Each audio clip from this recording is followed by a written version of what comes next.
2010ஆம் ஆண்டு. அப்போது திமுக ஆளுங்கட்சி, அம்மா அவர்கள் எதிர்க்கட்சி. ஒரு பெரிய மிரட்டல் விடுத்து அம்மா அவர்களுக்கு எதிராக மதுரை மாவட்டத்தில் பல இடங்களில் போஸ்டர் ஒட்டியிருந்தார்கள்.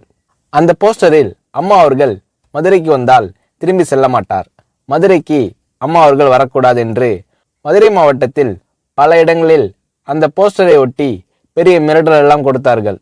அதேபோல் ஜெயா டிவிக்கும் மிரட்டல் தொலைபேசிகள், மிரட்டல் கடிதங்கள் வந்து கொண்டிருந்தது. ஜெயா டிவியின் செய்தி பிரிவினர் இந்த மிரட்டல்களை பற்றியெல்லாம் தியாகத்தலைவி சின்னம்மா அவர்களிடம் சொல்லி அம்மா அவர்களின் கவனத்திற்கு கொண்டு சென்றார்கள். அம்மா அவர்கள் துணிச்சல், வீரம், கம்பீரம் இவற்றின் ஒட்டுமொத்த உருவம். அதனால் புரட்சி தலைவி அம்மா அவர்கள், நான் மதுரைக்கு போய் தீருவேன், பொதுக்கூட்டத்தில் பேசியே தீருவேன், எது நடந்தாலும் எதிர்கொள்கிறேன் என்று சொல்கிறார்கள்.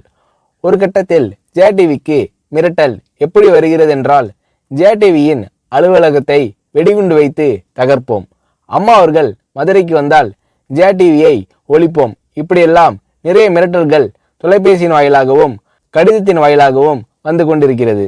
இந்த மிரட்டல்களை எல்லாம் கடந்து அம்மா அவர்கள் மதுரைக்கு சென்று பிரம்மாண்டமான பொதுக்கூட்டத்தில் லட்சக்கணக்கான மக்கள் மத்தியில் எழுச்சி உரையாற்றும் போது, ஒரு எதிர்க்கட்சியின் தலைவி என்ற முறையில் என்னை நீங்கள் மிரட்டுங்கள், ஒரு எதிர்க்கட்சியினை நான் நடத்துகிறேன் என்பதற்காக கழகத்தை மிரட்டுங்கள், ஜெயா டிவியை எதற்காக மிரட்டுகிறீர்கள், ஜெயா டிவியின் அலுவலகத்தை நீங்கள் தகர்ப்பீர்களா, ஜெயா டிவியை நீங்கள் ஒழித்து கட்டிவிடுவீர்களா, பார்க்கலாமா, ஜெயா டிவியை ஒழித்து கட்டிவிட்டால் என்னுடைய அரசியல் குரலை ஒழித்து விடலாம் என்று கனவு காணுகிறீர்களா, ஜெயா டிவி என் உயிருக்கும் மேலானது, நான் என்னுடைய உயிரை விட அதிகமாக நேசிப்பது, என்னுடைய அரசியல் கரமாக நான் போற்றி புகழ்வது, அதன் மேல் நீங்கள் கை வைப்பீர்களா, பார்க்கலாமா என்று எழுச்சி உரையாற்றினார் புரட்சி தலைவி அம்மா அவர்கள்.